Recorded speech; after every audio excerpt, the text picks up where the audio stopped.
hey guys, this is Ajaypal Singh from West Wings Arts Academy Patna. आज आप discuss करेंगे reading दी summary completion. Summary completion है की चीज। सो इस दा नेम ही ਆਪਾਂ ਨੂੰ डिफाइन कर ਦਿੰਦਾ ਹੈ ਕਿ ਇਸ ਦਾ मीनिंग ਕੀ ਹੈ। सो ਕੰਪਲੀਟ ਕਰਨਾ ਕਿਸੇ ਸਮਰੀ ਨੂੰ, ਠੀਕ ਹੈ। ਆਪਾਂ ਨੂੰ ਇੱਕ ਇਨਕੰਪਲੀਟ ਸਮਰੀ ਦਿੱਤੀ ਜਾਂਦੀ ਹੈ, ਸੋ ਉਸ ਸਮਰੀ ਨੂੰ ਆਪਾਂ ਕੰਪਲੀਟ ਕਰਨਾ ਹੈ। Okay, summary completion. ਉਸ ਤੋਂ ਪਹਿਲਾਂ ਆਪਾਂ ਇਹਦੀ ਸਟ੍ਰੈਟਜੀ ਜਾਣ ਤੋਂ ਪਹਿਲਾਂ ਆਪਾਂ ਸਮਝਦੇ ਹਾਂ ਕਿ ਐਕਚੁਅਲ ਦੇ ਵਿੱਚ ਇਸ ਦੇ ਵਿੱਚ ਆਪਾਂ ਨੂੰ ਕਰਨਾ ਕੀ ਹੁੰਦਾ। Okay, so come on in, what is it? What is summary completion? That is completing of summary that we all know. Okay, you will be given a summary of information from the text with some gaps in it, and you need to fill those gaps. ਤੁਹਾਨੂੰ ਇੱਕ passage ਦਿੱਤਾ ਜਾਂਦਾ ਜੀ। Okay, ਸੋ ਉਸ passage ਦੇ related ਹੀ ਤੁਹਾਡੇ ਇੱਕ questions ਹੁੰਦੇ ਨੇ। ਓਕੇ, 6 to 7 ਲਾਈਨਸ ਦਾ ਹੁੰਦਾ ਜਾਂ 4 to 5 ਲਾਈਨਸ ਦੀ ਇੱਕ ਸਮਰੀ ਹੁੰਦੀ ਹੈ। ਇਨਕੰਪਲੀਟ ਸਮਰੀ ਹੁੰਦੀ ਹੈ ਜੀ। ਦੇਖੋ ਆ ਦੇਖੋ, ਗੈਪਸ ਦੀ ਗੱਲ ਕਰੀਏ, ਇਨਕੰਪਲੀਟ ਸਮਰੀ ਹੁੰਦੀ ਹੈ। ਸੋ ਆਪਾਂ ਨੇ ਉਹ ਗੈਪਸ ਨੂੰ ਫਿਲ ਕਰਨਾ ਹੁੰਦਾ ਹੈ। Okay, need to fill those gaps from the word list. Word list ਦਿੱਤੀ ਜਾਂਦੀ ਹੈ, ਨੀਚੇ ਪ੍ਰੀ ਸਿਲੈਕਟਡ ਲਿਸਟ ਹੁੰਦੀ ਹੈ। ਜਿਸ ਤਰੀਕੇ ਨਾਲ ਆਪਾਂ ਮੈਚਿੰਗ ਦੇ ਵਿੱਚ ਕੀਤਾ ਸੀਗਾ, ਮੈਚਿੰਗ ਦੇ ਵਿੱਚ ਆਪਾਂ ਕਰਦੇ ਹਾਂ ਉਸ ਤਰੀਕੇ ਨਾਲ ਵਰਡਸ ਨੀਚੇ ਹੁੰਦੇ ਨੇ। ਆਪਾਂ ਨੂੰ ਵਰਡ ਸਿਲੈਕਟ ਕਰਕੇ 1 by 1 ਆਪਾਂ ਦੇਖਣਾ ਹੈ ਕਿ ਕਿਹੜਾ ਕਿਸ ਤਰੀਕੇ ਨਾਲ ਹੁੰਦਾ, ਉਹ ਆਪਾਂ ਡਿਸਕਸ ਕਰਾਂਗੇ ਬਾਅਦ ਦੇ ਵਿੱਚ। ਔਰ ਜਾਂ ਫਰੋਮ ਦਾ ਟੈਕਸਟ, ਜਾਂ ਟੈਕਸਟ ਦੇ ਵਿੱਚ, ਟੈਕਸਟ ਜਿਹੜਾ ਆਪਣਾ ਆਪਣੇ ਵਿੱਚ ਆਪਣੇ ਕੋਲ ਜਿਹੜਾ ਪੈਸੇਜ ਹੋਊਗਾ, ਜਾਂ ਪੈਸੇਜ ਦੇ ਅਕੋਰਡਿੰਗਲੀ ਆਪਾਂ ਉਸ ਨੂੰ ਫਿਲ ਕਰਾਂਗੇ, ਜਾਂ ਆਪਾਂ ਵਰਡ ਲਿਸਟ ਦੇ ਅਕੋਰਡਿੰਗ ਫਿਲ ਕਰਾਂਗੇ ਆਪਾਂ। Okay, so moving on that, so ਆਪਾਂ ਇਹਦੀ ਪਹਿਲਾਂ ਟਾਈਪਸ ਡਿਸਕਸ ਕਰਾਂਗੇ। ਇਹਦੇ ਟਾਈਪਸ ਕੀ ਨੇ? 1 and 2। So summary completion is of 2 types. So ਪਹਿਲੀ ਕੀ ਹੈ? You have to choose the correct answer from the text. Obviously ਜੇ ਕੁਐਸਚਨ ਪੁੱਛਿਆ ਆਪਾਂ ਕਰੈਕਟ ਆਨਸਰ ਹੀ ਫਾਈਂਡ ਆਊਟ ਕਰਾਂਗੇ। ਸੋ ਉਹ ਆਪਾਂ ਚੀਜ਼ ਟੈਕਸਟ ਦੇ ਵਿੱਚੋਂ ਫਾਈਂਡ ਆਊਟ ਕਰਨੀ ਹੈ, ਜਿਹੜੇ ਟੈਕਸਟ ਦੇ ਵਿੱਚੋਂ ਜਿਸ ਨੂੰ ਸਮਰਾਈਜ਼ ਕਰਕੇ, ਛੋਟਾ ਕਰਕੇ ਜਿਸ ਤੋਂ ਸਮਰੀ ਬਣੀ ਹੈ, ਉਹ ਸਮਰੀ ਇਨਕੰਪਲੀਟ ਸਮਰੀ ਨੂੰ ਆਪਾਂ ਫਿਲ ਕਰਨਾ ਹੈ ਬਾय ਐਕਨੋਲੇਜਿੰਗ ਦਾ ਟੈਕਸਟ। ਟੈਕਸਟ ਨੂੰ ਪੜ੍ਹ ਕੇ, ਟੈਕਸਟ ਨੂੰ ਪ੍ਰੋਪਰ ਅੰਡਰਸਟੈਂਡਿੰਗ ਨਾਲ, ਉਸ ਨੂੰ ਪ੍ਰੋਪਰ ਗ੍ਰਾਮੈਟਿਕਲੀ ਆਪਾਂ ਰੇਂਜ ਯੂਜ਼ ਕਰਾਂਗੇ। ਉਹ ਕਿਸ ਤਰੀਕੇ ਨਾਲ ਕਰਾਂਗੇ ਆਪਾਂ ਬਾਅਦ ਚ ਚੱਲਦੇ ਹਾਂ। ਉਸ ਤੋਂ ਪਹਿਲਾਂ ਆਪਾਂ ਸੈਕਿੰਡ ਦੇਖ ਲਈ। ਸੈਕਿੰਡ ਕੀ ਹੈ? You have to choose the correct words, correct answer is one and the same thing from the pre-selected list। ਜਿਵੇਂ ਆਪਾਂ ਇੱਥੇ ਗੱਲ ਕਰੀ ਸੀ, ਫਸਟ ਦੇ ਵਿੱਚ ਕੀ ਕਰਨਾ, ਆਪਾਂ ਟੈਕਸਟ ਦੇ ਵਿੱਚ ਆਨਸਰ ਚੂਜ਼ ਕਰਕੇ ਆਪਾਂ ਲਿਖਣੇ ਨੇ। ਰਾਈਟ, ਆਪਾਂ ਸਮਝ ਗਏ। Okay, done, good. Talk about second summary. Second summary ਦੇ ਵਿੱਚ ਕੀ ਹੁੰਦਾ ਹੈ? ਟੈਕਸਟ ਹੁੰਦਾ ਹੈ, ਸਮਰੀ ਹੁੰਦੀ ਹੈ, ਇਨਕੰਪਲੀਟ ਸਮਰੀ ਹੁੰਦੀ ਹੈ, ਸੌਰੀ। ਓਕੇ, ਕੰਪਲੀਟ ਤਾਂ ਆਪਾਂ ਬਾਅਦ ਦੇ ਵਿੱਚ ਕਰਾਂਗੇ, ਪ੍ਰੋਪਰ ਸਮਰੀ ਬਾਅਦ ਚ ਹੋਊਗੀ, ਠੀਕ ਹੈ, ਜਦੋਂ ਆਪਾਂ ਆਨਸਰ ਫਿਲ ਉਸਦੇ ਫਿਲ ਕਰ ਦਾਂਗੇ। ਸੋ ਉਸਦੇ ਆਨਸਰਸ ਕਿਵੇਂ ਕਰਨੇ ਨੇ? ਫਿਰ ਆਨਸਰਸ ਫਿਲ ਕਰਨੇ ਨੇ। ਟੈਕਸਟ ਤਾਂ ਪੜਾਂਗੇ ਬਟ ਜਿਹੜੇ ਉਹਦੇ ਆਨਸਰਸ ਲਿਖਣੇ ਨੇ ਆਪਾਂ ਜੀ, ਉਹ ਆਨਸਰਸ ਆਪਾਂ ਲਿਸਟ ਦਿੱਤੀ ਹੁੰਦੀ ਹੈ ਵਰਡਸ ਦੀ, ਉਹ ਵਰਡਸ ਹੀ ਆਪਾਂ ਫਿਲ ਕਰਨੇ ਨੇ according to the understanding from the text. Text ਤੋਂ ਪੜ੍ਹ ਕੇ, ਦੋਨੋਂ ਸੂਰਤਾਂ ਦੇ ਵਿੱਚ ਆਪਾਂ ਟੈਕਸਟ ਤੋਂ ਹੀ ਪੜ੍ਹ ਕੇ ਹੀ ਆਪਣੇ ਆਨਸਰਸ ਕਰੈਕਟ ਹੋਣਗੇ, ਆਨਸਰਸ ਹੀ ਮਿਲਣੇ ਨੇ। ਸੋ ਪਹਿਲੀ ਦੇ ਵਿੱਚ ਜੋ ਟੈਕਸਟ ਦੇ ਵਿੱਚ ਆਨਸਰ ਦਿੱਤਾ ਹੋਇਆ, ਸਭ ਤੋਂ ਪਹਿਲਾਂ ਆਪਾਂ ਉਹੀ ਆਨਸਰ ਲਿਖਣਾ ਹੈ ਜਿਹੜਾ ਕਿ ਸੂਟ ਕਰੇਗਾ, ਸੈਂਟੈਂਸ ਫਾਰਮੇਸ਼ਨ ਬਣੇਗੀ, ਜਿਸ ਦਾ ਇੱਕ ਪ੍ਰੋਪਰ ਮੀਨਿੰਗ ਬਣੇਗਾ। ਹਾਂਜੀ, ਪ੍ਰੋਪਰ ਮੀਨਿੰਗ ਬਣੇਗਾ। ਓਕੇ, ਸੋ ਜਿਹੜੇ ਦੇ ਆਨਸਰਸ ਹੁੰਦੇ ਨੇ 1 2 3 4 5 6 ਇਦਾਂ ਹੀ ਹੁੰਦਾ। ਇਦਾਂ ਕਦੇ ਨਹੀਂ ਹੁੰਦਾ ਕਿ 2 3 4 5 ਤੋਂ ਬਾਅਦ ਅਚਾਨਕ 1 ਤੇ ਚਲਾ ਗਿਆ, ਠੀਕ ਹੈ। 99% ਇਹਦੇ ਲਾਈਨ ਦੇ ਵਿੱਚ ਹੁੰਦੇ ਨੇ। It's a kind of story making. Summary story making ਹੀ ਹੁੰਦੀ ਹੈ ਕਿ ਜੇ ਇੱਕ ਪ੍ਰੋਪਰ ਕੋਈ ਚੀਜ਼ ਸਮਝਾਈ ਜਾਂਦੀ ਹੈ। ਓਕੇ, ਸੋ ਸੈਕਿੰਡ ਦੇ ਵਿੱਚ ਗਿਆ ਆਪਾਂ ਨੇ ਜਿਹੜੇ ਵਰਡਸ ਨੇ, ਆਪਾਂ ਗ੍ਰਾਮਰ ਦੇ ਅਕੋਰਡਿੰਗਲੀ ਜਿਵੇਂ ਕਿ ਆਪਾਂ ਦੇਖ ਲੈਣਾ। ਓਕੇ, ਜੇਕਰ ਆਪਣੀ ਗ੍ਰਾਮਰ ਅੱਛੀ ਹੈ, ਉਹ ਵੀ ਆਪਾਂ ਡਿਸਕਸ ਕਰਾਂਗੇ ਕਿ ਇਹਦੇ ਵਿੱਚ ਨਾਉਨ ਆਏਗਾ, ਵਰਬ ਆਏਗਾ, ਐਡਜੈਕਟਿਵ ਆਏਗਾ, ਓਕੇ, ਐਡਵਰਬ, ਹਾਂਜੀ, ਜਾਂ ਐਡਵਰਬ ਆਏਗਾ। ਕੀ ਆਏਗਾ ਉਹ ਆਪਾਂ, ਇਹਨਾਂ ਨੇ ਦਿੱਤਾ ਸਾਰੇ ਹੋਣਗੇ।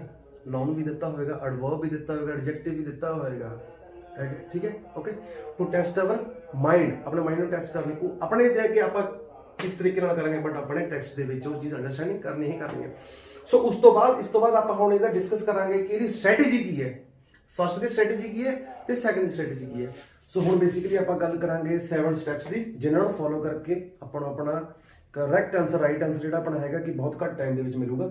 ਸੋ ਆਓ ਆਪਾਂ ਹੁਣ ਦੇਖਦੇ ਹਾਂ। ਸੋ ਪਹਿਲੀ ਸਟ੍ਰੈਟਜੀ ਦਾ ਪਹਿਲਾ ਫਸਟ ਸਟੈਪ ਕੀ ਹੈ ਜੀ? ਰੀਡ ਦਾ ਇਨਸਟਰਕਸ਼ਨਸ ਕੇਅਰਫੁਲੀ ਪੜ੍ਹਨੀਆਂ ਨੇ, 2 ਤੋਂ 3 ਵਾਰੀ ਪੜ੍ਹਨੀਆਂ ਨੇ। ਮੈਂ ਹਰ ਵੀਡੀਓ 'ਚ ਮੈਂ ਇਹ ਚੀਜ਼ ਕਹਿਣਾ। ਸੋ ਪਲੀਜ਼ ਉਸ ਨੂੰ ਪੜ੍ਹੋ, ਨਾ ਚਾਹੁੰਦੇ ਹੋਏ ਵੀ ਤੁਹਾਡਾ ਸਹੀ ਆਨਸਰ ਗਲਤ ਹੋ ਜਾਂਦਾ ਹੈ। ਬਿਕੋਜ਼ ਅੱਗੇ ਦੇਖਦੇ ਆਪਾਂ, ਇਫ ਇਟ ਇਜ਼ ਟੈਕਸਟ, ਅਗਰ ਇਹ ਸਮਰੀ ਫਸਟ ਹੈ, ਸਮਰੀ ਟਾਈਪ 1 ਹੈ, ਨੋਟ ਦਾ ਵਰਡ ਲਿਮਿਟ ਦੇਖ ਲਿਆ ਕਰੋ ਕਿ ਉਹਨਾਂ ਨੇ ਲਿਖਿਆ ਹੋਇਆ ਕਿ 1 ਵਰਡ ਲਿਖਣਾ ਜਾਂ 2 ਵਰਡ ਜਾਂ 3 ਵਰਡ। ਅਗਰ ਤਾਂ ਪ੍ਰੀ ਸਿਲੈਕਟਡ ਲਿਸਟ ਹੈ ਤਾਂ ਤੁਸੀਂ ਨੀਚੋਂ ਐਜ਼ ਇਟ ਇਜ਼ ਲਿਖ ਦੋਗੇ ਵਰਡ।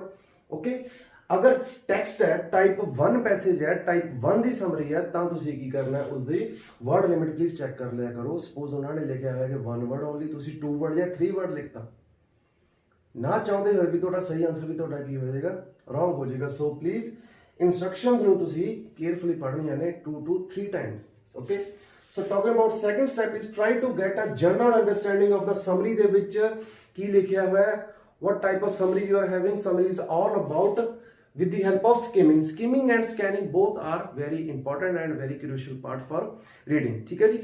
सो skimming ਦੇ ਨਾਲ ਤੁਸੀਂ overview ਜਿਹਾ ਲੈ ਲੈਣਾ, 2-3 ਪੁਆਇੰਟ ਉੱਪਰ ਪੜ੍ਹੇ 2-3 ਪੁਆਇੰਟ ਨੀਚੇ ਪੜ੍ਹੇ, ਮਤਲਬ ਉਹਦਾ ਜਿਸਟ ਕੱਢ ਲਿਆ, ਉਸਦਾ ਨਿਚੋੜ ਕੱਢ ਲਿਆ ਕਿ ਤੁਹਾਨੂੰ ਸਮਰੀ ਦੇ ਵਿੱਚ ਐਕਚੁਅਲ ਦੇ ਵਿੱਚ ਹੈ ਕਿ ਕਿਸ ਟੌਪਿਕ ਦੇ ਵਿੱਚ ਸਮਰੀ ਹੈ। ਓਕੇ ਜੀ। So moving on to third step that is predict, अनुमान लगाना। Predict the answer of type of word needed to fill each gap, for example noun, verb, adverb, adjective। ਤੁਸੀਂ ਅੰਦਾਜ਼ਾ ਲਗਾਉਣਾ ਜੀ, ਪ੍ਰਿਡਿਕਟ ਕਰਨਾ ਹੈ। ਮੇਬੀ ਕਈ ਵਾਰੀ ਤੁਹਾਡੇ ਪ੍ਰੈਡਿਕਸ਼ਨ ਸਹੀ ਵੀ ਹੋ ਸਕਦੇ ਨੇ, ਉਹ ਤੁਸੀਂ ਪ੍ਰੈਡਿਕਸ਼ਨ ਜਿਸ ਤਰੀਕੇ ਨਾਲ ਲਗਾਉਣੀ ਹੈ ਉਸ ਦੀ ਵੀ ਆਪਾਂ ਗੱਲ ਕਰਾਂਗੇ। ਬਟ ਇਹਦੇ ਵਿੱਚ ਕੀ ਪ੍ਰੈਡਿਕਸ਼ਨ ਆਪਾਂ ਕਿਸ ਤਰੀਕੇ ਦੀ ਲਗਾਉਣੀ ਹੈ ਕਿ ਜੋ ਤੁਹਾਡਾ ਆਨਸਰ ਹੋਏਗਾ, ਠੀਕ ਹੈ, ਜੋ ਇਨਕੰਪਲੀਟ ਸਮਰੀ ਹੋਏਗੀ, ਜਿਹੜੇ ਗੈਪਸ ਹੋਣਗੇ ਉਸ ਨੂੰ ਫਿਲ ਕਰਨ ਦਾ ਤੁਸੀਂ ਤੁਹਾਡੀ ਆਪਦੀ ਪ੍ਰੈਡਿਕਸ਼ਨ ਹੋਏਗੀ ਕਿ ਉਹਦੇ ਵਿੱਚ ਨਾउन ਆਏਗਾ, वर्ब आएगा, एडवर्ब आएगा ਜਾਂ एडजेक्टिव आएगा। अगर ਤੁਹਾਨੂੰ ਇਹ ਚੀਜ਼ ਗ੍ਰਾਮਰ ਦੇ ਇਹ ਰੂਲਸ ਤੁਹਾਨੂੰ ਕਲੀਅਰ ਨੇ ਨਾ, ਸੋ 60 to 70% ਤੁਸੀਂ ਆਨਸਰ ਦੇ ਬਿਲਕੁਲ ক্লোਜ਼ ਚਲੇ ਗਏ। ਓਕੇ, ਉਸ ਤੋਂ ਬਾਅਦ ਕੀ ਹੈ, ਤੁਸੀਂ ਜੇ ਤੁਹਾਡੀ ਟੈਕਸਟ ਵਾਲੀ ਹੈ ਟਾਈਪ 1 ਪੈਸੇਜ ਹੈ, ਤੁਹਾਨੂੰ ਪਤਾ ਲੱਗ ਜਾਣਾ ਕਿ ਮੈਂ ਐਡਵਰਬ ਦੇਖ ਰਿਹਾ ਜਾਂ वर्ब ਦੇਖ ਰਿਹਾ ਜਾਂ एडजेक्टिव और whether I am looking for noun। अगर ਤੁਹਾਨੂੰ ਪਤਾ ਲੱਗ ਜਾਂਦਾ ਕਿ ਮੈਂ ਇਹ ਚੀਜ਼ ਫਾਈਂਡ ਆਊਟ ਕਰ ਰਿਹਾ ਔਰ ਲੋਕੇਸ਼ਨ ਤੁਹਾਨੂੰ ਪਤਾ ਹੈ, ਸੋ ਆਨਸਰ ਤਾਂ ਬਹੁਤ ਹੀ ਘੱਟ ਟਾਈਮ ਦੇ ਵਿੱਚ ਤੁਹਾਨੂੰ ਮਿਲ ਜਾਣਾ। ਠੀਕ ਹੈ, ਓਕੇ। ਸੋ ਇਹੀ ਟਿਪਸ ਐਂਡ ਟ੍ਰਿਕਸ ਹੁੰਦੇ ਨੇ ਇਸ ਦੇ ਵਿੱਚ। ਓਕੇ, ਸੋ ਲਿਸਟ ਦੇ ਵਿੱਚ ਵੀ ਇਹੀ ਚੀਜ਼ ਦਿੱਤੀ ਹੁੰਦੀ ਹੈ, ਇੱਕੋ ਹੀ ਵਰਡ ਨੂੰ ਵਰਬ ਦੇ ਤਰੀਕੇ ਨਾਲ ਲਿਖਿਆ ਹੁੰਦਾ ਹੈ, ਜਾਂ ਐਡਵਰਬ ਹੋਗਾ ਜਾਂ ਐਡਜੈਕਟਿਵ ਜਾਂ ਨਾਉਨ। ਤੁਹਾਨੂੰ ਪਤਾ ਕਿ ਤੁਹਾਡਾ ਇਹਦੇ ਵਿੱਚ ਸੈਂਟੈਂਸ ਦੇ ਵਿੱਚ ਜਿਹੜਾ ਇਨਕੰਪਲੀਟ ਹੈ, ਇਹਦੇ ਵਿੱਚ ਕੁਆਲਿਟੀ ਦੱਸੀ ਹੋਈ ਹੈ, ਤਾਂ ਇਹਦੇ ਵਿੱਚ ਕੀ ਆਏਗਾ, ਨਾਉਨ ਆਏਗਾ, ਐਡਵਰਬ, ਐਡਜੈਕਟਿਵ ਜਾਂ ਵਰਬ ਆਏਗਾ। ਠੀਕ ਹੈ ਜੀ, ਉਹ ਥੋੜੀ ਗ੍ਰਾਮੈਟਿਕਲੀ ਰੇਂਜ ਦੇ ਅਕੋਰਡਿੰਗ ਹੀ ਹੋਏਗਾ। ਇਹ ਜਿਹੜੇ ਸਮਰੀ ਵੈਸੇ ਤਾਂ ਸਾਰੀ ਰੀਡਿੰਗ ਹੀ ਤੁਸੀਂ ਮਤਲਬ ਗ੍ਰਾਮਰ ਤੋਂ ਵਿਦਆਊਟ ਆਪਾਂ ਹਨਾ ਕਰ ਨਹੀਂ ਸਕਦੇ, ਬਟ ਜਿਹੜੀ ਸਮਰੀ ਕੰਪਲੀਸ਼ਨ ਹੈ ਇਹ ਤੁਸੀਂ ਗ੍ਰਾਮਰ ਦੀ ਅੰਡਰਸਟੈਂਡਿੰਗ ਨਾਲ ਕਾਫੀ ਜ਼ਿਆਦਾ ਹੱਦ ਤੱਕ ਸੋਲਵ ਕਰ ਸਕਦੇ ਹੋ। 60 to 70% ਤੁਹਾਨੂੰ ਆਨਸਰ ਪਤਾ ਹੋ ਸਕਦਾ ਕਿ ਹਾਂਜੀ ਇਹਦਾ ਮੀਨਿੰਗ ਤਾਂ ਹੈ। ਫਿਰ ਤੁਸੀਂ then you go for the text and scan noun, verb and adverb and adjective and put out your answer. That is your correct answer। Okay, so moving on to fourth step, that is if you have list of words, जेकर ਤੁਹਾਨੂੰ list of words ਦਿੱਤੀ ਹੋਈ ਹੈ type 2 passage। okay ਜੀ, list of words ਦਿੱਤੇ ਹੋਏ ਨੇ, guess 2 or 3 possible answers। ਤੁਸੀਂ ਸੈਂਟੈਂਸ ਪੜ੍ਹ ਲਿਆ, ਆਨਸਰ ਤੁਹਾਨੂੰ ਅੰਦਾਜ਼ਾ ਕੀ ਲਗਾਉਣਾ, ਤੁਸੀਂ ਇਹ ਦੇਖ ਲਓਗੇ ਕਿ verb ਹੈ, adverb ਹੈ, noun ਹੈ ਜਾਂ adjective ਹੈ, ਜਿਹੜਾ ਆਪਾਂ ਕਲੀਅਰ ਕਰਕੇ ਹਟੇ ਆ before 4 ਹਨਾ, 4 ਤੋਂ ਪਹਿਲਾਂ ਆਪਾਂ ਜਿਹੜਾ ਆਪਾਂ 3rd ਚ डिफाइन करके हटे।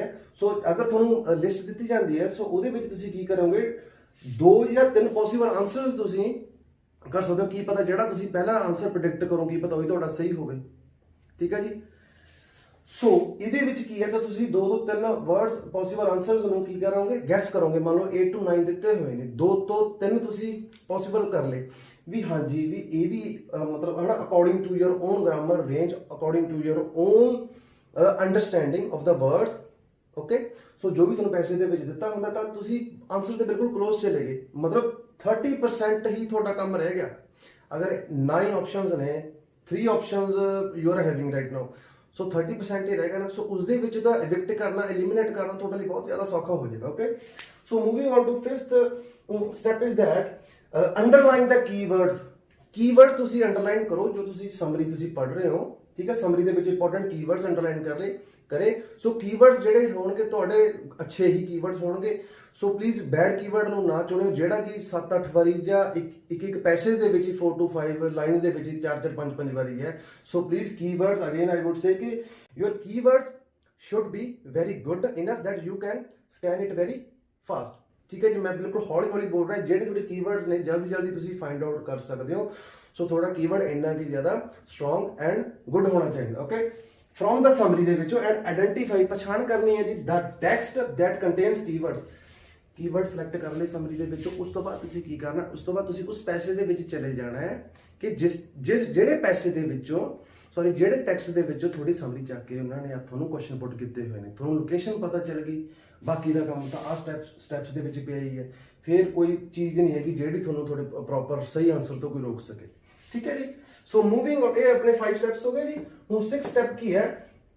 Identify the answer with proper understanding. ਹਾਂਜੀ, ਮੈਂ ਹਰ ਵਾਰ ਇਹੀ ਚੀਜ਼ ਕਹਿੰਦਾ ਕਿ ਫਲੂਕਸ ਵਗੈਰਾ ਤੁੱਕੇ ਵਗੈਰਾ ਆਪਾਂ ਨਹੀਂ ਲਗਾਉਣੇ ਜੀ। ਉਹ ਸਿਰਫ ਉਦੋਂ ਚੱਲ ਸਕਦੇ ਨੇ ਟਿਪਸ ਐਂਡ ਟ੍ਰਿਕਸ, ਉਦੋਂ ਵੀ ਅਗਰ ਆਪਣੀ 50 to 60% ਆਪਣੀ ਪ੍ਰੋਪਰ ਅੰਡਰਸਟੈਂਡਿੰਗ ਹੈ। ਠੀਕ ਹੈ, ਕੱਲੇ ਤੁੱਕਿਆਂ ਨਾਲ ਆਪਾਂ ਰੀਡਿੰਗ ਨਹੀਂ ਕਰ ਸਕਦੇ, ਕੁਝ ਵੀ ਨਹੀਂ ਕਰ ਸਕਦੇ ਕੱਲੇ ਤੁੱਕਿਆਂ ਨਾਲ। ਸਮਾਰਟਨੈਸ ਦੀ ਜ਼ਰੂਰਤ ਹੁੰਦੀ ਹੈ, ਔਰ ਟਿਪਸ ਵੀ ਜਿਹੜੇ ਟ੍ਰਿਕਸ ਨੇ ਇਹ ਵੀ ਤੁਸੀਂ ਉਦੋਂ ਹੀ ਕਰਨੇ ਨੇ ਜਦੋਂ ਤੁਹਾਨੂੰ ਪ੍ਰੋਪਰ ਅੰਡਰਸਟੈਂਡਿੰਗ ਹੋਵੇ ਸੈਂਟੈਂਸਸ ਦੀ। Okay ji. Identify the answer with proper understanding by keeping synonyms in mind. Mind ਦੇ ਵਿੱਚ ਸਿਨੋਨਿਮਸ ਹੋਣੇ ਚਾਹੀਦੇ ਨੇ ਤੁਹਾਡੇ। ਠੀਕ ਹੈ ਜੀ। ਸੋ ਇਹ ਜੇ ਸਿਨੋਨਿਮਸ ਦਾ ਤੁਸੀਂ ਕਾਫੀ ਜ਼ਿਆਦਾ ਮਤਲਬ ਅਵੇਅਰ ਹੋ ਚੁੱਕੇ ਹੋ। ਠੀਕ ਹੈ, ਜੋ ਇਹਦੇ ਵਿੱਚ ਵਰਡਸ ਨੇ ਆਈਡੈਂਟੀਫਾਈ ਕਰਕੇ ਤੇ ਚਲੇ ਗਏ। ਠੀਕ ਹੈ ਜੀ। ਸਿਨੋਨਿਮਸ ਕੀ ਨੇ, ਸਿਨੋਨਿਮਸ ਮੈਚ ਕੀਤੇ, ਉਸ ਤੋਂ ਬਾਅਦ ਫਿਰ 1 by 1 ਤੁਸੀਂ ਉਸੇ ਤਰੀਕੇ ਨਾਲ ਕਰੋਗੇ ਜਿਵੇਂ ਕਿ ਤੁਸੀਂ ਬਾਕੀ ਦੇ ਸਾਰੇ ਕਰਦੇ ਹੋ। ਠੀਕ ਹੈ ਜੀ। ਸੋ 7th ਸਟੈਪ ਤੁਹਾਡਾ ਲਾਸਟ ਕੀ ਹੈ? ਜਦੋਂ ਤੁਸੀਂ ਆਨਸਰ ਫਾਈਂਡ ਆਊਟ ਕਰ ਲਿਆ, relate your answer according to grammar rules. ਮੈਂ ਅਗੇਨ ਇਹ ਜਿਹੜਾ 7th ਸਟੈਪ ਹੈ ਇੰਪੋਰਟੈਂਟ ਸਟੈਪ ਆਪਣਾ। ਠੀਕ ਹੈ, ਜਿਸ ਤੋਂ ਬਾਅਦ ਕਿ ਤੁਹਾਡਾ ਆਨਸਰ 101% ਤੁਹਾਡਾ ਡਨ ਹੋ ਗਿਆ ਕਿ that your answer is 101% correct. Okay, relate your answer ਜਿਹੜਾ ਤੁਸੀਂ ਕਰ ਲਿਆ ਉਸ ਨੂੰ ਤੁਸੀਂ ਮੈਚ ਕਰੋ, ਗ੍ਰਾਮੈਟਿਕਲੀ ਫਿੱਟ ਕਰੋ। ਠੀਕ ਹੈ, ਸਪੋਜ਼ ਉੱਥੇ ਨਾਉਨ ਦੀ ਗੱਲ ਹੋ ਰਹੀ ਹੈ, ਤੁਸੀਂ ਵਰਬ ਲਿਖਤਾ ਜਾਂ ਐਡਜੈਕਟਿਵ ਲਿਖਤਾ ਜਾਂ ਐਡਵਰਬ ਲਿਖਤਾ, ਨਹੀਂ ਜੀ ਇਦਾਂ ਨਹੀਂ ਹੋਏਗਾ। ਠੀਕ ਹੈ, with your proper sense of sentence formation, with your proper sense of grammatically range and accuracy ਤੁਹਾਡੀ ਕਿੰਨੀ ਕੁ ਹੈ। ਠੀਕ ਹੈ ਜੀ, ਉਹ ਸਾਰਾ ਇਹਦਾ ਸਾਰਾ ਹੀ ਤੁਹਾਡੇ ਗ੍ਰਾਮਰ ਰੂਲਸ ਦੇ ਅਕੋਰਡਿੰਗ ਹੀ ਪਤਾ ਚੱਲੇਗਾ ਉਹਦੇ ਵਿੱਚ। ਠੀਕ ਹੈ ਜੀ, ਕਿ ਪ੍ਰੋਪਰ ਸਿਨੋਨਿਮ ਤੁਸੀਂ ਅੰਡਰਸਟੈਂਡ ਕਰਕੇ ਕੀਤਾ ਤੁਸੀਂ ਆਨਸਰ ਆਪਦਾ। ਠੀਕ ਹੈ, proper noun, verb, adverb, adjective, so ਇਹਨਾਂ ਦੀ ਤੁਹਾਨੂੰ ਪ੍ਰੋਪਰ ਨੌਲੇਜ ਹੋਣੀ ਚਾਹੀਦੀ ਹੈ। ਅਗਰ ਇਹ ਨੇ ਇਹਨਾਂ ਦੇ ਜੇ ਅਗਰ ਇਹ ਨੇ ਫਿਰ ਹੀ ਆਪਾਂ ਗ੍ਰਾਮਰ ਰੂਲਸ ਮੈਟਰ ਕਰਦੇ ਨੇ ਨਾ। ਓਕੇ, ਗ੍ਰਾਮਰ ਰੂਲਸ ਤਾਂ ਇਹੀ ਨੇ ਨਾ ਕਿ ਜਿਹੜਾ ਤੁਹਾਡਾ ਸੈਂਟੈਂਸ ਹੈ ਉਹਦੇ ਵਿੱਚ ਮੰਨ ਲਓ ਜੇ ਨਾਉਨ ਲਿਖਤਾ, ਸਪੋਜ਼ ਕੋਈ ਵੀ ਚੀਜ਼ ਹੈਗੀ, ਕੋਈ ਨੇਮ ਹੈ, ਤੁਸੀਂ ਸਮਝ ਗਏ ਕਿ ਇਹਦੇ ਵਿੱਚ ਨਾਉਨ ਦੀ ਗੱਲ ਹੋ ਰਹੀ ਹੈ, ਤੁਸੀਂ ਜਲਦੀ ਪੈਸੇ ਦੇ ਵਿੱਚ ਚਲੇ ਜਾਓਗੇ। ਠੀਕ ਹੈ, ਲੋਕੇਸ਼ਨ ਤੁਹਾਨੂੰ ਪਤਾ ਲੱਗ ਗਈ।